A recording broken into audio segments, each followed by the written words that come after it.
Olá, muito boa noite. Estamos aqui para mais uma live no Instagram do CIESP. Hoje vamos conversar um pouquinho sobre autismo e neurociência. Olá, Bel, boa noite, tudo bom? Sejam bem-vindos, o pessoal está entrando devagarzinho. Aos poucos eu vou esperar também que a Adriana entre, que ela que vai conversar conosco. Vera, tudo bom? Ela vai conversar conosco hoje. Boa noite, gente. Coisa boa vocês estarem aqui, viu? Obrigado pela presença de vocês. Tô só esperando a Adriana entrar para que a gente possa conversar. Meu suporte aqui, ele tá andando um pouco.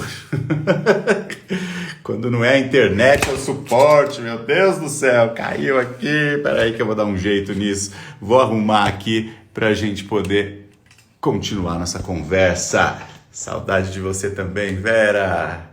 Agora acho que vai. Meu Deus do céu, caiu tudo aqui. Ah, mas agora acho que eu consegui fixá-lo. Mas vamos lá, como eu estava falando para vocês, antes do meu suporte cair, a nossa conversa hoje é sobre autismo e neurociência, né? Então, a Adriana, ela vai conversar conosco para que realmente a gente... Ah, ela já chegou, já enviou a solicitação. Que bom, que bom. Ela vai conversar conosco porque ela tem uma vivência muito grande em autismo, tem um filho com transtorno do espectro autista, então ela vai contar pra gente toda essa experiência, essa vivência que ela tem dentro do transtorno do espectro autista, e a partir daí a gente pode aprender muito com toda essa experiência e com todas essas informações que ela tem para nos passar, tá bom? Então, mais uma vez, sejam muito bem-vindos, muito obrigado pela presença de vocês. Deixa eu chamar a Adriana aqui para ela conversar conosco. Conectar, vamos lá, só esperar ela entrar. Tá conectando. Virar aqui. Olá! Áudio. Oi, Adriana, tudo bom? Tudo! Ah, que Boa coisa boa! noite. Boa noite, prazer, viu? Encontrá-la. Não nos conhecemos pessoalmente ainda, mas prazer encontrá-la aqui através da internet, mas é um meio de nós nos conhecermos. Celinha, um beijo. A Celinha está aqui nos assistindo, dizendo que queria ficar. A Celinha é uma palestrante, uma educadora incrível e ela tem uma sessão de coaching agora, não vai poder ficar, mas com certeza estará torcendo pela nossa conversa, né, Celinha? Um beijo enorme. E, Adriana, muito obrigado por você aceitar nosso convite. A gente sabe que você tem uma vivência fantástica, uma vivência linda nesse campo do autismo, né? Até pela experiência que você tem com o seu filho, que também tem o transtorno do espectro autista. Então, eu queria que você contasse para a gente a sua história, contasse para a gente a sua vivência, a sua experiência, para que isso servisse de estímulo para todos os pais de crianças autistas e também para os professores que trabalham no dia a dia, que lidam no dia a dia com essas crianças dentro da sala de aula. Então eu queria que você realmente mostrasse para a gente, como o tema da nossa live disse, né? A integração entre família, escola e saúde e a maneira como esses elementos podem ser agentes transformadores para a criança com transtorno do espectro autista. Mais uma vez, obrigado, seja bem-vinda, a casa é sua. Nossa, eu quem agradeço, professor Fernando. Que Sempre você coisa é boa. professor de uma grande amiga minha, professora Sandra Feitosa. Ah, é? A Sandra é sua amiga? Bem Ah, que amiga. coisa boa, que ótimo. A Sandra, ela é uma especialista também em transtorno do espectro autista, né? Uma estudiosa, né? Isso mesmo, aprendo muito com ela. Por isso que a minha vivência é boa no autismo. Porque eu conheço Aham, pessoas mais que especiais, né? sem Além do meu dúvida. filho, o Arthur, que Claro. começou há alguns anos atrás, né? Essa nossa trajetória.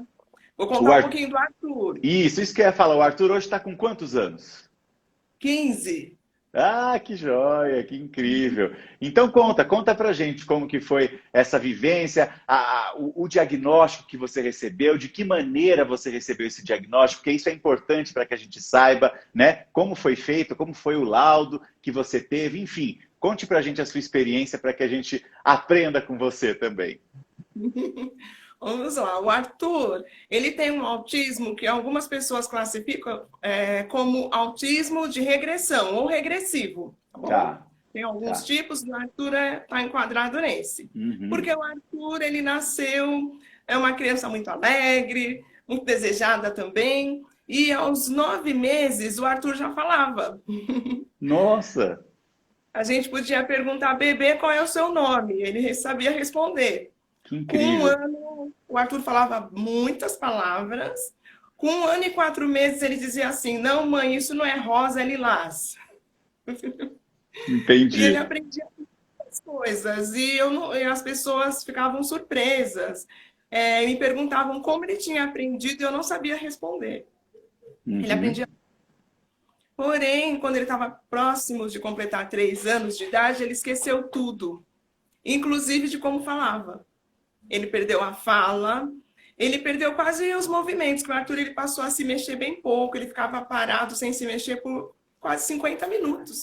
Então, na verdade, não foi só uma questão cognitiva em si que ele teve por volta dos 3 anos que você disse.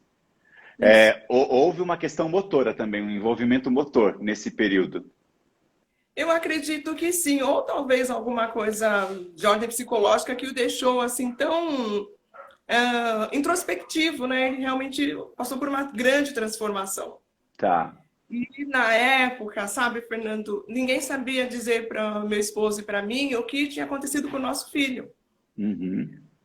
Pesquisamos por mais de 2 anos, entrando e saindo de consultórios, psicologia, psiquiatria, neurologia e os exames, né? Muitíssimos exames, Sim.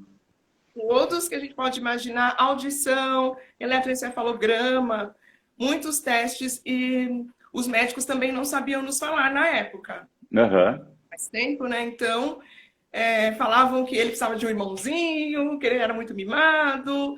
E eu sei que quando o Arthur estava com 5 anos e 8 meses, chegou o diagnóstico. Entendi. Então você levou aí em torno de 2 anos, quase 3 anos, para chegar no diagnóstico em si. É, a gente sabe que algumas famílias têm receio quando hoje em dia, né, tem alguma coisa com o filho de não levar, para não ter a resposta. Mas nós, na época, e mesmo hoje, nós não tivemos essa conduta, vamos dizer, a gente foi atrás.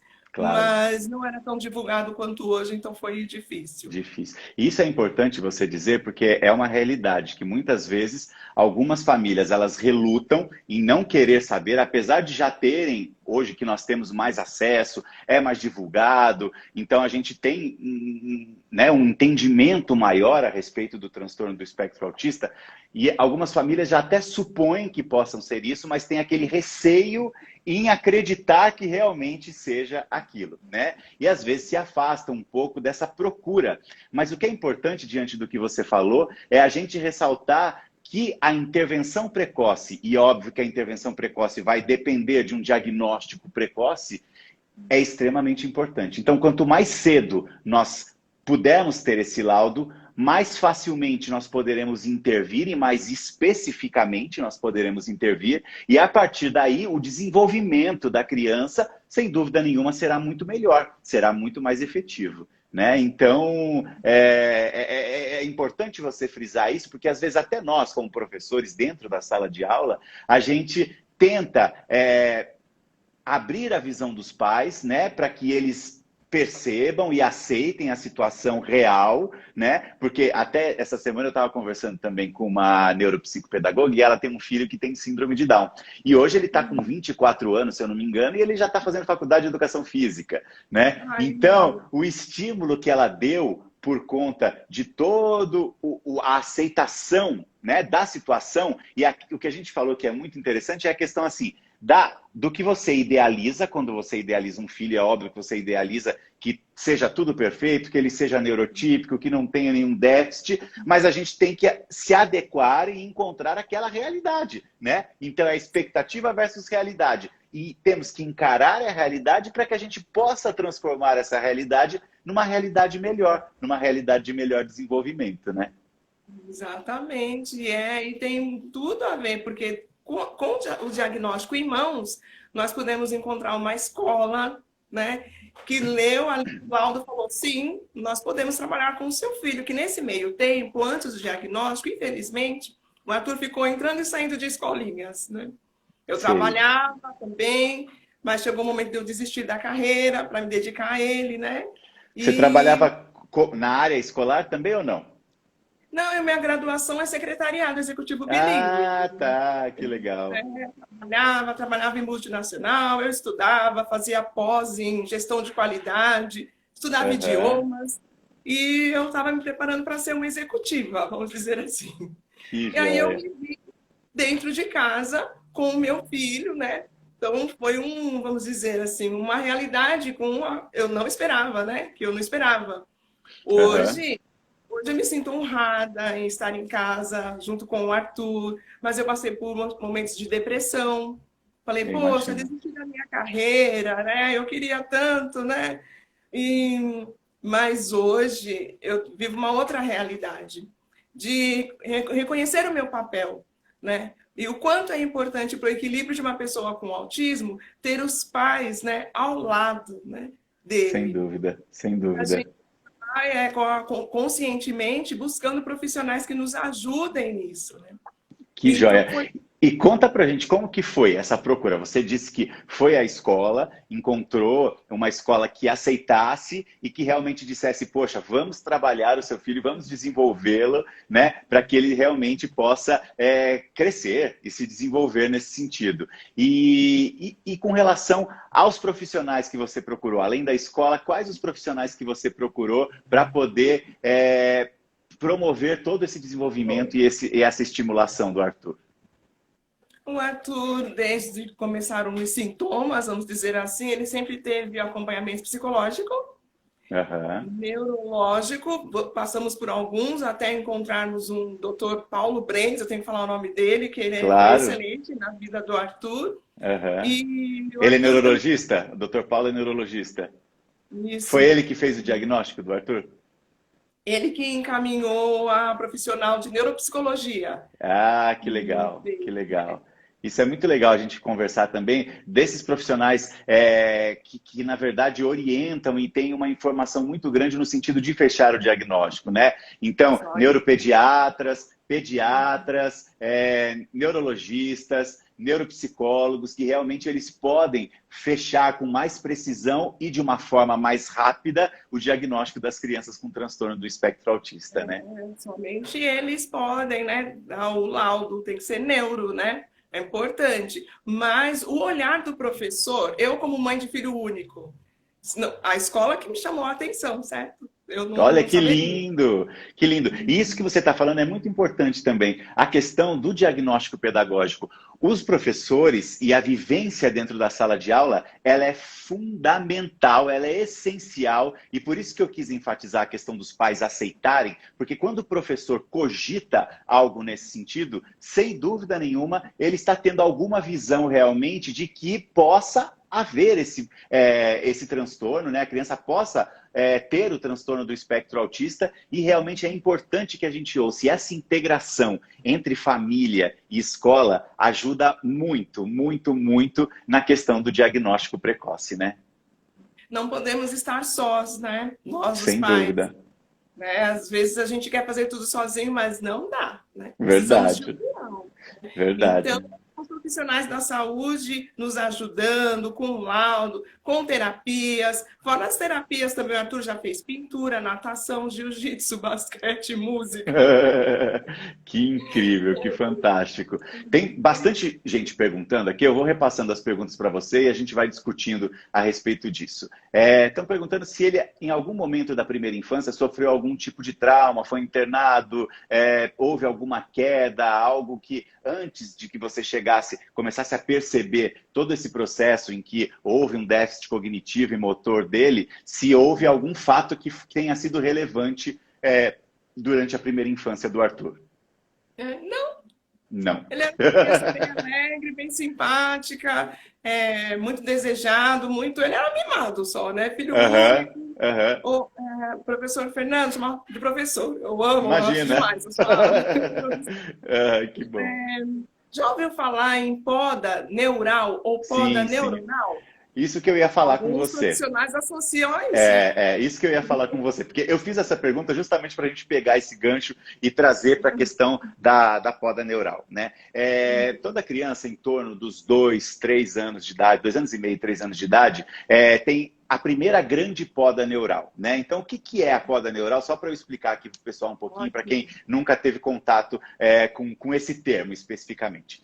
Nós nascemos com milhares, né, bilhões, na verdade, de neurônios. E esses neurônios, existem períodos durante o nosso desenvolvimento cerebral, principalmente na primeira e na segunda infância, em que nós temos janelas de aprendizagem, que a gente chama, né, ou períodos críticos. E o que são os períodos críticos? São os momentos em que nós temos uma propensão maior a ter um aprendizado. Né? Então, são momentos em que nós, por exemplo, se estivermos no período crítico de linguagem, se nós estimularmos atividades que propiciem a linguagem, sem dúvida nenhuma, a gente consegue uma melhora e um aprendizado muito efetivo da linguagem nesse período. E assim acontece para a questão das relações sociais, para a questão visual, enfim, matemática, todas as nossas funções em cada área neural específica, em cada região cerebral específica, elas acontecem em determinado período. E nesse período da primeira infância, elas estão muito propensas, as sinapses estão muito abertas. Então, se nós estimularmos, toda vez que a gente estimula, a gente promove neuroplasticidade. Neuroplasticidade, o que é? A ligação a novas ligações químicas, a ligação entre neurônios, né? E a partir daí a gente tem o quê? A gente tem um novo hábito, a gente tem um novo aprendizado, né? Ok, aprendemos. As células nervosas, né, que não são estimuladas, automaticamente elas são eliminadas. Acontece o que a gente chama de apoptose, que é a morte celular, né, o suicídio celular, e essas células são eliminadas. Por volta dos 2 anos e meio, 3 anos, a gente tem a primeira grande eliminação desses neurônios que não foram estimulados e que não estão tendo uma função muito específica. O que é normal. Por quê? Se nós deixarmos esses neurônios que não estão sendo utilizados, eles podem acabar atrapalhando um pouco os outros neurônios que já têm a sua função específica. Então, ela acontece. Existe uma corrente dentro da neurociência e na ciência que nos mostra que uma falha nessa poda neural pode levar ao autismo. Entendeu? Então, por isso que eu falei, porque eu tinha quase certeza que você diria para mim que o Arthur realmente não sofreu nenhuma queda, não teve nada significativo, que a gente pudesse pensar que ele chegou a essa condição por conta disso. Eu tinha quase certeza que você diria isso. Mas eu falei, vou perguntar antes, porque eu ia trazer justamente para isso. Então, existem vários tipos de autismo, né? Então, existe o que o pessoal chama de síndrome de Asperger, que hoje a gente já não chama mais, chama de autismo leve, de alta funcionalidade, né? Até o autismo que a gente chama de desintegrativo, né, que eu acredito, e aí a gente não tem um diagnóstico ainda certo, assim, a gente não pode afirmar com 100% de certeza, porque ainda é meio vago a questão de onde surge o autismo, né, como que é, né, como que ele se manifesta, na verdade. Então, a gente tem muitas teorias a respeito disso. E uma das hipóteses que nós temos, né, é justamente esse fato de nós não termos uma poda neural muito efetiva. E aí percebam que essa poda neural, ela coincide exatamente com o período em que o Arthur começou a ter manifestações que levou ao diagnóstico do autismo, né? Então, isso é muito, muito importante. A gente não pode afirmar com 100% de certeza ainda, mas existe uma corrente muito forte que nos leva a crer que sim, que uma falha nessa poda neural pode levar ao autismo. Então, era isso que eu queria explicar. E depois a gente vai ter uma outra grande poda neural, só para a gente finalizar. Eu estou falando demais e é a Adriana que tem que falar.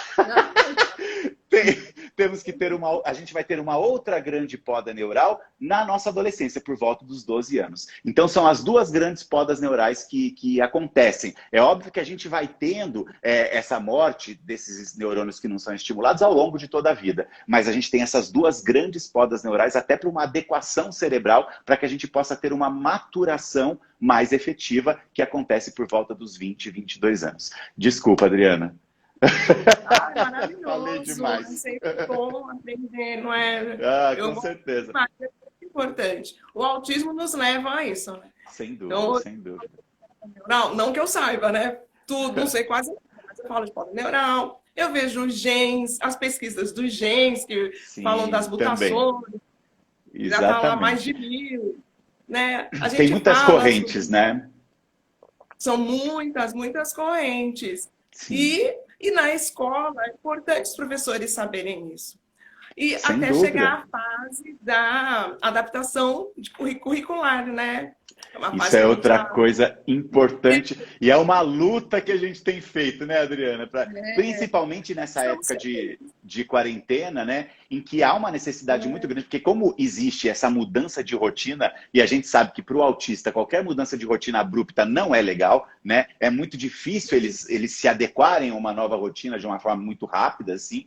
Então, é muito importante você falar a respeito desse atendimento educacional especializado, né, desse programa individualizado, né, desse programa educacional individualizado. Então, por favor, fale você É, agora.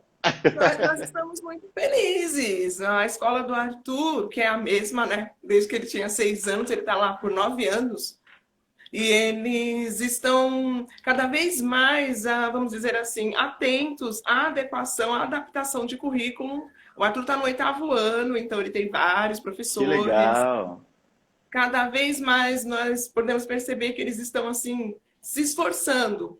Eu compreendo, por exemplo, eles são, vamos dizer, estudaram, por exemplo, geografia. Estudou geografia para ser mestre, professor em geografia. Então, Aham. como mudar, né? Fala, poxa, eu tenho um aluno diferente na minha turma, né? Mas alguns anos, nas reuniões de pais e mestres, eu falo assim para os professores: professores, o senhor sabe que uma a cada 54 crianças tem autismo hoje em dia? Aí como vai ser sua sala daqui a 10 anos, né? Mas é um papel que eu sinto assim que o Arthur é como se fosse um precursor de outros que virão, né? Porque ele não tá parando mesmo, né, professor? Está aumentando, né? Verdade, verdade. Alguns estudiosos, eles falam que é por causa das ferramentas diagnósticas hoje mais atualizadas, Sem avançadas, que a gente dúvida. tem um número maior de pessoas diagnosticadas com autismo. Sempre Pode ser. existiu, na verdade, né? Hoje, na verdade, a gente consegue diagnosticar mais facilmente, faz todo sentido isso que você está falando. Então, é óbvio que a gente acaba recebendo muito mais, né? Eu acho que existe também uma questão, porque ao mesmo tempo que eu vejo que existem aqueles pais que lutam contra o diagnóstico, é tão claro, a gente percebe isso e os pais relutam contra esse diagnóstico, e tem aqueles pais que, apesar de nós vermos que o filho não é autista, ele quer que a gente diga e laude, chegue no diagnóstico do filho autista, né? Então, tem alguns pais que eles querem ir de encontro a isso, né? Mas tem essa questão do modismo também. E por isso que a gente, como professor, a gente tem que ficar muito atento à questão realmente de nós podermos ajudar nesse diagnóstico específico e contribuir, né? Deixa eu só ver aqui, ó, que alguém perguntou como identificar na educação infantil uma criança autista. A mãe percebe, no caso igual eu falei para vocês, existem vários níveis, vários tipos de autismo, né? Desde aquele autismo mais leve até o autismo desintegrativo. Então, o autismo tradicional, geralmente, a própria mãe, enquanto está amamentando, ela consegue perceber que a criança, geralmente aí por volta dos 8, 9 meses, a criança já não tem mais aquele olhar fixo nela, ela desvia. O olhar, ele vai além da mãe, né? Então, esse é uma primeira característica. Aí estão perguntando na educação infantil, como que a gente faz? Existe uma técnica muito simples, que é óbvio que não vai fechar o diagnóstico, a gente precisa de uma equipe multidisciplinar atuando aí para que a gente possa realmente chegar e fechar esse diagnóstico. Mas quando a gente fala, olha, Joãozinho, vamos supor, o Joãozinho está aqui, segue o meu lápis, e você pega e passa o lápis de um lado para o outro. Uma criança neurotípica, ela vai acompanhar o seu dedo de modo que ele vá na direção que o lápis, que você está levando o lápis. Uma criança, geralmente, com autismo, ela tem uma tendência a não acompanhar esse movimento que você está fazendo com o lápis. Então, essa é uma maneira de nós podermos, de uma forma simples, termos uma ideia se realmente há uma tendência ou se a criança realmente possui o transtorno do espectro autista. E isso é muito legal, a gente poder contribuir, né, com a família dentro da sala de aula. Foi maravilhoso. E quando o Arthur era criança, a gente não tinha essa oportunidade, né? E o Arthur já mostrava os sinais. O Arthur teve época que ele não olhava para mim durante a amamentação. O Arthur andou nas pontas dos pés. E o Arthur brincava com brinquedos de forma diferente. Ele girava tudo. São 3 fatores bem fortes, né? Mas Claro. a gente não sabia. Então, hoje em dia, né? Inclusive, eu queria comentar, professor, que a alfabetização do Arthur foi relâmpago também. Verdade? 6 anos, ele já tinha recuperado a fala, né? Ele recuperou a fala com 5 anos. E quando ele entrou no primeiro ano, meses depois, o Arthur estava escrevendo. Ah, que lindo. E isso que você falou é muito importante, Adriana, também, até por uma pergunta que fizeram aqui para a gente. O autismo desintegrativo evolui para regressão ou para? Isso vai depender do quê? Dentro de cada um dos tipos de autismo, nós temos níveis também. Né? Então, é muito complexo a gente chegar para falar especificamente. Então, desde do que a gente chama de o autismo leve, né? A síndrome de Asperger, até o desintegrativo, cada um deles tem níveis. Né? Então, tem nível 1, nível 2 e nível 3. Tudo isso vai depender dos níveis que nós temos, né? Então, mesmo desintegrativo, vamos supor, se for um nível 1 e nós estimularmos, obviamente a gente consegue, como foi o caso do Arthur, que a Sandra está contando, que a Adriana está contando para a gente. Eu li Sandra aqui e falei Adriana.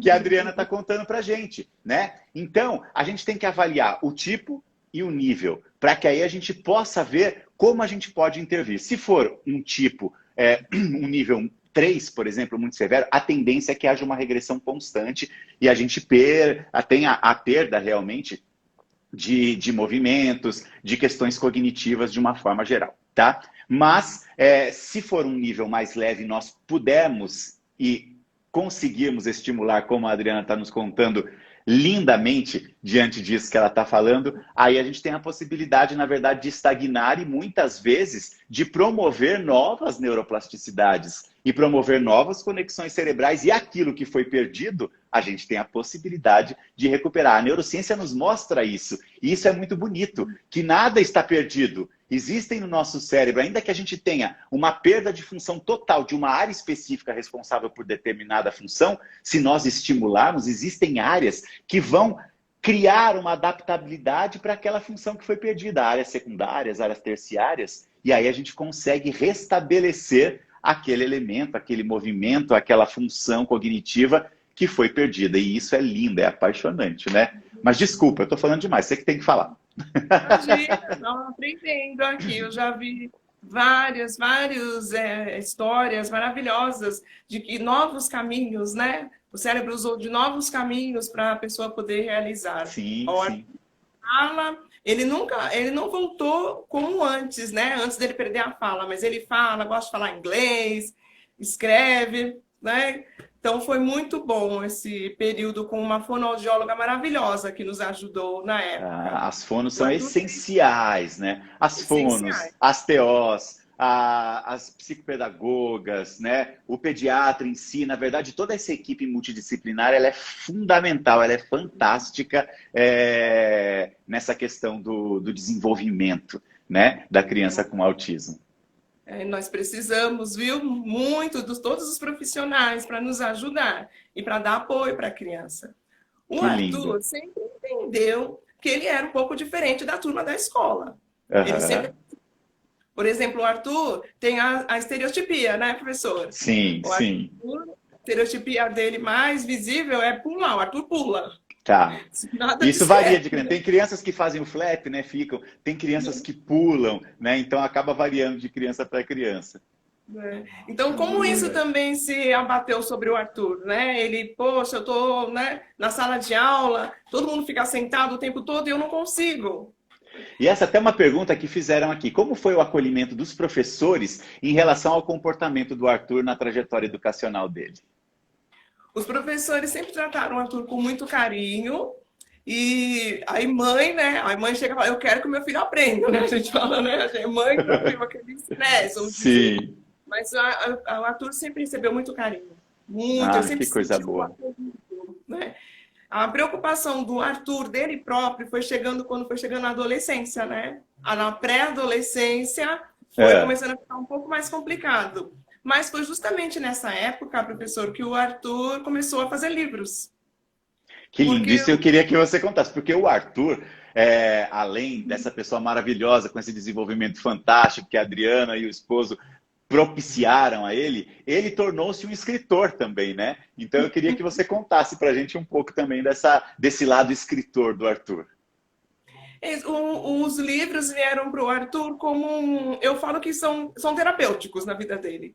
Porque primeiro ele fez a Dona Corujinha, que conta a história de uma corujinha que queria ser colorida para ser aceita.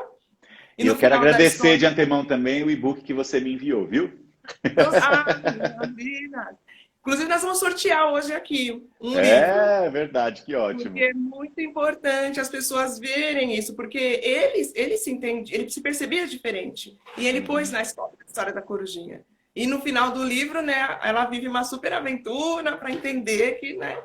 E o segundo livro do Arthur foi o mais importante, eu acho, na vida dele. Porque ele fez o canguru elétrico, que é um animal que pula. Sim. E onde ele consegue falar por que ele pula. No livro. E eu vou até mostrar a capinha aqui. Por favor. Olha aqui. Ai, que lindo. O Arthur desenha, né? Ele sempre desenha. Os desenhos também são do Arthur? Os desenhos são do Arthur. O tema é do Arthur. Eu ajudo na composição de texto, senão ele se perde. Mas eu ajudo ele a compor o texto, mas o Arthur desenha. Que lindo, que lindo. Ele é ilustrador, já ilustrou 2 livros de autores diferentes. Olha, que fantástico. Isso é muito importante. Eu não sei se você trabalhou com o Arthur nesse sentido, com os PECs, para que ele pudesse conversar com você, montar o diálogo, porque às vezes a criança com o transtorno do espectro autista, ela tem uma dificuldade na comunicação, né? Então a gente percebe isso, e os PECs, eu até estou vendo a Quitéria aqui, que a Quitéria, ela desenvolve materiais individualizados lindamente para crianças com transtorno do espectro autista, não só para crianças com transtorno do espectro autista, mas qualquer necessidade que exista, ela desenvolve esses materiais personalizados para que a gente possa utilizá-los. Eu até tenho aqui, depois eu mostro para o pessoal aqui alguns que eu tenho, que estão aqui comigo. E os PECs ajudam muito nesse sentido da comunicação, né? Então, entender como tem essa dificuldade. Você mesmo falou que auxilia o Arthur a construir o texto ali do livro que ele tá escrevendo. E as crianças a gente usa justamente os PECs, as pistas visuais, mesmo o quadro de rotina, que é extremamente importante para o desenvolvimento da criança, para a comunicação da criança e para a adequação dela naquela rotina diária que ela tem, semanal, mensal, enfim, na rotina do dia a dia da criança mesmo com o transtorno do espectro autista. E o Arthur, você propiciou esse desenvolvimento, trabalhou com isso com ele, como que foi? O Arthur gostava de alfabeto de Libras, professor. Aí ele Sério? mesmo usava. Olha, ele incrível! Ai, que bom! Não tudo, só o alfabeto, né? Sim. Ele usava alfabeto de Libras, quando ele não conseguia mais soltar a voz, esse período. E a gente usou um pouquinho só de rotina. Hoje, o Arthur, ele é um adolescente que, além de fazer livros, o Arthur seca e guarda a louça, ele arruma a cama dele, ele dobra a roupa dele, guarda nas gavetas, ele ajuda muito, ele não precisa ficar pedindo, ele é porque meu filho não, sabe? O que é importante disso é que vocês também, e foi uma coisa que eu discuti na live essa semana com a mãe do Renan, que tem a síndrome de Down, que eu estava falando para vocês, é importante a gente estabelecer os limites também, não é? Não é porque, de repente, a gente tem uma criança que tem um déficit, tem um transtorno, tem uma síndrome, que a gente vai deixar com que ela faça tudo. É importante que nós estabeleçamos o limite, que a gente tenha esse controle inibitório, para que ela também se torne uma cidadã, né, mais consciente, mais efetiva, e isso facilita muito todo o processo de inclusão também, não é? Exatamente, o Arthur, ele tem essa consciência, viu, professor? É difícil, mas nós conversamos, assim, o Arthur não tem irmãos, né? Nós somos bem mais que ele, né? Então a gente conversa, ele tem essa consciência de que um dia não estaremos aqui. Então ele se prepara, como dá, né? E é linda essa visão que você falou a mesma frase que a Sandra, que conversou comigo na outra live, falou. tem que deixar claro para o Renan que ele tem a irmã dele, mas a irmã dele é casada, tem o marido, a vida dela, e um dia eu e meu marido não estaremos mais aqui. Então a gente tem que preparar o Arthur para que ele possa tocar a vida dele sozinho. E essa autonomia é fantástica, é extremamente importante, né? Até um dia que nós consigamos falar sobre moradia assistida aqui no nosso país, né, professor? Apesar de ter Sim, os sim. casos, um dia chegaremos lá, né? Você é Verdade. alguém, dizendo assim, organizado, né? Como nossos filhos merecem, vamos dizer assim. Com certeza. Melhor E eu para acho eles. que a nossa batalha e trazer essa conscientização, que é o que a gente está fazendo, conversando com você, é importante para que você lança a sua sementinha, mas essa sementinha vai se espalhando de forma que a gente consiga um grupo grande e fortalecido para que a gente lute e corra atrás realmente desses benefícios que as crianças com algum transtorno, com alguma síndrome precisam, né? E que a gente tem que dar esse apoio realmente, justamente para que a gente possa conseguir esse mundo mais inclusivo, mais humano, né? Mais empático, em que a gente se coloca no lugar do outro, em que a gente pensa no outro com muito mais amor, né? Isso é importante. Importante. E eu tenho esperança, professor. Eu tenho muita esperança. Quando a gente começou a estudar sobre autismo, o meu esposo, ele é canhoto, sabe? É, Algumas centenas de anos atrás, o que acontecia com os canhotos mesmo, né? Eles eram considerados mais que deficientes, né? sim. Pecadores, eram jogados na fogueira. Aham, Então, tendo como base, eu penso que quanto mais nós estudarmos, nós vamos começar a olhar as pessoas com um outro olhar. sem Como dúvida. outras são vistas. É um jeito de ser, né? Um jeito que o senhor Claro, sabe claro. que eu É o que a gente realmente fala. Cada um tem as suas dificuldades. Independente de sermos neurotípicos ou não, cada um tem a sua dificuldade. E a gente tem que aceitar, porque assim, o Fernando é individualizado como ele é, com os meus vícios, com os meus defeitos, com as minhas virtudes. A Sandra é do mesmo jeito, é uma pessoa única, com os vícios, com os defeitos, com as virtudes dela. E é isso que é bonito a gente poder enxergar. E você sabe que eu me transformei muito, no sentido até de me tornar menos preconceituoso com a neurociência, porque a neurociência mostra como que a gente se forma, o que determina a gente como indivíduo, como ser. E a partir daí a gente começa a respeitar de uma forma tão significativa as diferenças e as pessoas, que isso é lindo.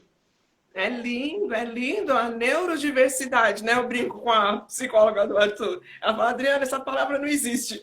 Neurodiversidade, porque cada cérebro é maravilhoso, né? É um É, é. milagre, realmente.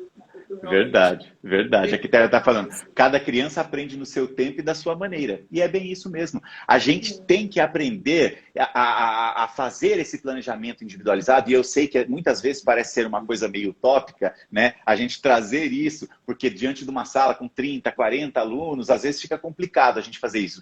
Mas essa sensibilidade nossa como professor, ela é extremamente importante para que a gente consiga ter um olhar diferenciado e individualizado para cada um daqueles alunos que estão dentro da minha sala de aula. Porque certamente o que o Joãozinho tem de necessidade é diferente do que a Maria vai ter de necessidade ali também. E quando a gente consegue fazer essas individualizações, essas personalizações, a gente consegue isso de uma forma muito bonita, de uma forma muito grandiosa, né? A Marcela está perguntando para a gente que a gente falasse um pouquinho do papel da escola, dos professores e pedagogos no processo de desenvolvimento. Qual a sua visão, Adriana, com relação a isso? Eu acho que é super importante, tem uma importância muito grande. Que dentro da escola, nós, vamos dizer, meus melhores amigos, os primeiros, foi na escola que eu tive. Foi na escola que eu Sim. conheci meus primeiros melhores amigos, né? Uhum, Então, na verdade. escola nós somos mais que estudantes. Então, o papel do professor, primeiro que eu tento educar o Arthur assim, Arthur, quando você está na escola, quem cuida de você é o professor. Olha o respeito. Sim. Isso é Firme tão com isso. importante a gente passar para os filhos da gente, não é? Olha o respeito, ele é o primeiro que está lá, ele cuida de você. E essas coisas, como o outro lida comigo, né? Até chegar à questão do bullying, qual o papel do professor mediante uma situação difícil como essa, bullying na aula dele, né? Sim. Separar os limites, né? Impor os limites, o aprendizado. Mãe, minha professora me ensinou isso. Eu sei isso até hoje que minha professora me ensinou. Olha só o papel do professor na vida do Arthur. Foi uma professora dele do 4º ano que falou que ele era um desenhista. Nós, os pais, não tínhamos percebido. Assim como nós, os pais do Arthur, não tínhamos percebido que o Arthur tinha um desenvolvimento atípico, nós não tínhamos visto. Nós não tínhamos percebido que o Arthur era um desenhista. E Olha hoje que incrível. Foi a professora que deu esse insight para vocês. Foi a professora. Então é muito importante, é mais do que a lição, que é importantíssima, né? Eu diria, sem dúvida, sem dúvida. Eu diria que é essencial essa conexão da escola com a família, no caso, na verdade, de famílias que possuem crianças com o transtorno do espectro autista, eu diria que é fundamental. O professor ele tem um papel decisivo no fechamento desse diagnóstico, tá? E aí é que eu falo para a gente sempre abrir a visão, e aí dos gestores, de uma maneira geral, dos professores que estão trabalhando mais diretamente com os alunos ali dentro da sala de aula, é importante que a gente tenha essa visão muito grande, até no sentido de permitir, muitas vezes, visitas de terapeutas durante o processo escolar, né, em agendamentos, para que a gente facilite. Mais uma vez, a gente volta na questão da intervenção preventiva. Quanto mais cedo nós intervirmos, melhor o desenvolvimento dessa criança vai ser, não é? Maior neuroplasticidade a gente vai promover, maiores habilidades a gente vai criar e menos déficits essa criança vai acabar tendo. Então é muito importante, tendo até uma visão da neurociência, trazendo uma visão da neurociência para isso, a importância que nós temos dentro da sala de aula do professor ter essa análise. Se nós pudermos, isso é o ideal, ter um professor mediador porque na verdade a legislação até exige hoje, né, que nós tenhamos um professor mediador dentro da sala de aula para que ele realmente possa, porque é uma criança que necessita de uma atenção especial. E às vezes o professor regente, aquele que está à frente da sala, existem muitas outras crianças para que ele consiga dar conta de tudo ali também, né? E mesmo o profissional AEE, que a gente pode ter dentro da sala de aula também, né, para poder dar esse suporte. Então eu digo que é fundamental a gente ter essa ligação família, escola e terapeutas. É isso que promove o desenvolvimento, não é? Então psicopedagogos, terapeutas ocupacionais, psicólogos, fonoaudiólogos, médicos, isso é extremamente importante para que a gente consiga um desenvolvimento dessa criança. Então eu acho que o papel da escola ele é fundamental no sentido de nós promovermos um diagnóstico precoce, automaticamente conseguimos uma intervenção precoce e, a partir daí, planejarmos um plano, um programa de educação individualizada para esse aluno, para que ele possa ter um desenvolvimento mais efetivo. Eu acho que isso é fantástico, não é? Fantástico, desde o comecinho, desde a educação, desde o período de creche, né, professor? Desde o comecinho, porque é nessa fase que as crianças estão demonstrando, né, mostrando os sinais, né?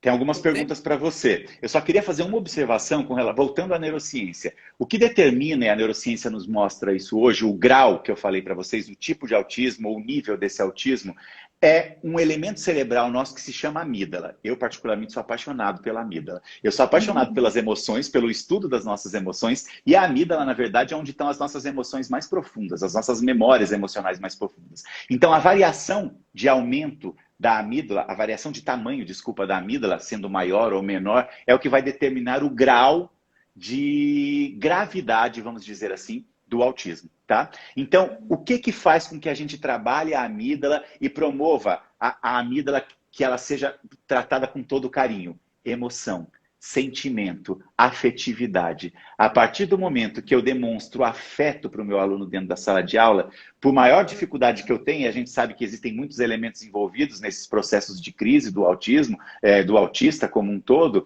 mas quando eu tenho afeto, quando eu tenho carinho, quando eu crio a relação de confiança, né? E eu sempre falo da questão do afeto, o afeto maternal que a gente chama, né? Mas a gente não fala do afeto maternal somente o afeto de mãe para filho, mas o afeto maternal seria o afeto do professor para o aluno, do tio para o sobrinho, do avô para o neto, né? Esse envolvimento, esse carinho. Em tudo que a gente coloca emoção, a gente consegue um desenvolvimento mais significativo. Professores, pensem nisso dentro da sala de aula, independente do aluno ser neurotípico ou não. Eu vou conseguir uma evolução, uma progressão do processo ensino-aprendizagem se eu colocar emoção, se eu colocar carinho, se eu colocar afeto naquilo que eu estou falando. Isso é fundamental, fundamental. Ó, perguntas para você. Como você tratou as relações de amizade com o Arthur? E como foi a alfabetização do Arthur? Houve uma conversa entre família e escola sobre estratégias a serem usadas para isso? Vou falar primeiro da alfabetização, que o Arthur foi direto, assim, ele aprendeu junto com a turma, passou a escrever, de um dia para o outro ele estava escrevendo. E para o Arthur também nunca fez diferença a letra cursiva ou letra bastão, assim que fala, né? Para ele sempre foi tranquilo. E quanto a amizades, o Arthur não tem muito amigos, né? Mas se perguntar para ele, ele fala que tem, sim. Uhum. Mas, aquela frase que acho que toda mãe de autista fala: não tem convite para as festas de aniversário. É igual, é assim mesmo.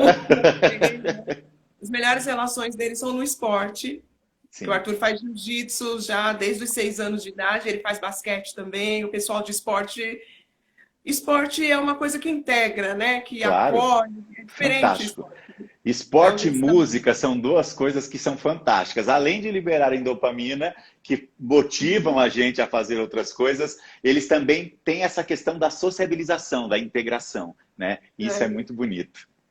Aí é mais tranquilo assim. Verdade. Tem gente que acha que autista não gosta de esporte, mas depende da pessoa, né? Porque cada autista... Não, o Arthur gosta. Ele é bom. Legal. E isso daí é importante a gente dizer, porque existe uma área, duas na verdade, que são extremamente atingidas, né, quando a criança tem o transtorno do espectro autista, que é o giro cingulado anterior, né? O giro cingulado anterior, na verdade, ele faz parte dessa questão da sociabilização, ele é que faz com que a gente seja mais flexível. Então, se eu sou mais flexível, automaticamente eu consigo me relacionar mais facilmente, né? A partir do momento em que eu tenho uma inflexibilidade maior, fica mais difícil de eu estabelecer relações sociais. E também o meu córtex pré-frontal, né? E aí eu não vou entrar em detalhes, porque assim, o córtex pré-frontal, ele tem vários elementos: córtex pré-frontal ventrolateral, córtex pré-frontal órbito lateral, dorso lateral, cada um com uma função específica. Mas eles estão muito envolvidos também com a questão do controle dos meus impulsos e, mais do que isso, do julgamento social que eu vou falar, do meu comportamento social. Então, as crianças com autismo, elas, na verdade, elas têm uma falha, um desenvolvimento diferente daqueles que não têm autismo nesses elementos cerebrais específicos, tá? Não é uma questão de, às vezes, é hiperativado ou hipoativado. Não, não é isso. É uma questão de desenvolvimento mesmo. E essas áreas responsáveis pela sociabilização, pela questão social, elas são atingidas também. O que faz com que eles tenham uma dificuldade maior na questão da sociabilização. Sim. Mas ele ama os colegas de sala, o Arthur. Claro, claro. Nossa, as aulas remotas, ele ama quando todo mundo liga a câmera, ele fica olhando, falando o nome dos amigos. E os amigos tratam bem o Arthur na sala de aula, né? Sem dúvida, sem dúvida. Assim, tem um limite, certo limite, mas ele ama ir para a escola, ele ama a escola dele. E tem muito afeto, como o professor mencionou. Ah, que coisa linda. Eu acho que essa educação, hoje eu tenho desenvolvido um trabalho grande em algumas escolas, através do grupo de pesquisa nosso da USP, e a gente tem feito um trabalho grande no desenvolvimento de habilidades socioemocionais para os alunos do ensino fundamental, do ensino médio, porque eu acho que isso vai fazer com que a gente tenha esse respeito maior. Então, a partir do momento que nós desenvolvermos essas habilidades, o companheirismo, a empatia, o respeito com as crianças, quando nós recebemos alguma criança dentro da sala de aula que tem alguma síndrome, que tem algum transtorno, sem dúvida nenhuma o olhar dessas crianças vai ser muito diferente e eles mesmos são capazes de falar: professor, nossa, faz silêncio, porque o Arthur está aqui, ele não gosta, quando a gente faz muito barulho, ele entra em crise, né? Então é muito bonito isso, é muito bonito isso. Sim, cada vez mais. Na escola do Arthur tem bastante criança de inclusão, tem cadeirante, síndrome de Down, né? E a gente vê que as crianças gostam de lá, os alunos, né? Os adolescentes, tão grandes, sem já dúvida. faz barba. Já faz Que parte. gostoso, que coisa linda, que coisa linda. E me diz uma coisa, que é sempre uma dúvida que os professores têm, e às vezes a gente acaba se apavorando quando a gente está dentro da sala de aula e uma criança entra em crise. Quais as dicas que você, como mãe, dá para professores, se por um acaso alguma criança com transtorno do espectro autista entrar em crise durante o período escolar dentro da sala de aula? Olha, professor, no caso do Arthur, eu faço com ele respiração profunda. Respirou bem profundamente Lindo. 3 vezes, bem profundamente, ele já acalma um pouco. E o Arthur, ele também é aquele aluno que precisa sair um pouquinho da sala, pular um pouco lá fora, depois voltar. Sem dúvida. Isso é importante você falar, e até que a gente relembre, porque as estereotipias, na verdade, elas estão tentando readequar para que a criança volte ao normal dela, né? Então, se nós tentarmos barrar, é uma autorregulação mesmo, como você disse, né? Se nós tentarmos segurar, vai ser pior. Então, deixemos que ele faça, né? Existem crianças que ela tem um transtorno do processamento sensorial muito forte, né? Então, a luz, às vezes, gera uma crise, o som muito alto, e aí a inclusão também vem na questão de nós tentarmos adequar o ambiente escolar para que a gente possa realmente proporcionar um conforto maior para essas crianças. Então, o próprio sinal na hora do intervalo, se vem aquela coisa louca gritando, isso daí pode fazer com que a criança entre numa crise. Então, é importante que nós, como professores, a respiração profunda, como a Adriana disse, é fantástico, é uma coisa linda, né? O toque profundo nos ombros, no cotovelo, nos joelhos, né? Apertar mesmo, porque essa propriocepção que a gente tem, né, a gente faz com que ele consiga promover uma autorregulação. Às vezes até o abraço, se a gente perceber, quando uma criança autista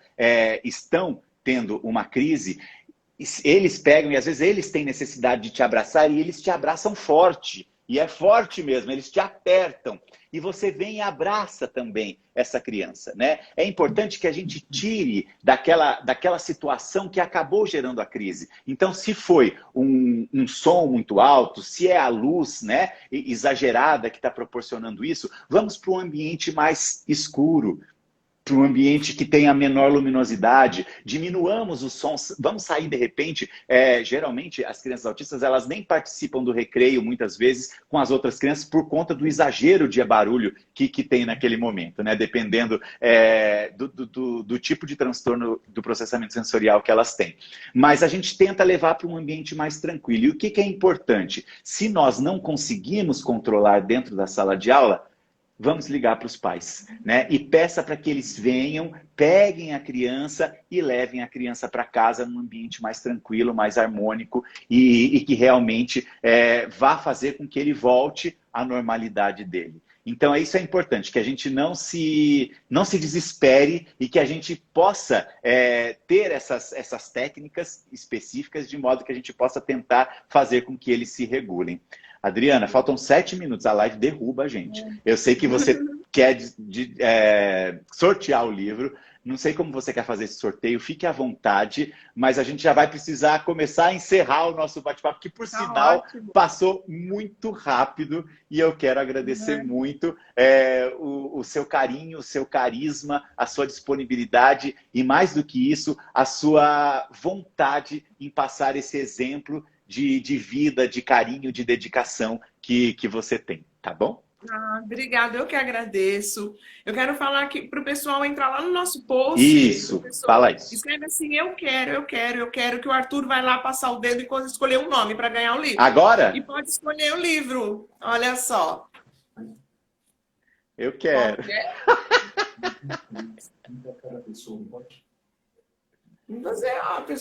Pode ser... Esse aqui é meu preferido. O canguru elétrico. É o autorretrato do Arthur, tá? Ele desenha, é o apelido dele. Tá. E tem esse aqui, Os Novos Amigos. Eu tô emocionada aqui. Tá certo? Os Novos Amigos, isso. A história mais emocionante é da Corujinha. Tem escola que adotou como paradidático. Vamos fazer o seguinte, ó. O pessoal tá colocando eu quero aqui, Adriana. Será que o Arthur ele não pode escolher nos comentários aqui? Tá, eu vou falar. Ele vai chamar o Arthur. Vocês vão conhecer o Arthur, meu filho, gente. Que ótimo! Então pede para ele chamar, que o Melhor pessoal ponto. está colocando. Eu quero, acho que vai ficar mais fácil a gente fazer por aqui. Ele escolhe e tá. aí, né? Eu também quero, mas eu não vou participar, que é sacanagem. Oi, Arthur! Tudo bem com você? Bem, Que prazer te conhecer, viu? E parabéns pelo trabalho seu, pelos livros, pela pessoa que você é. Eu estou encantado por conhecer a sua história.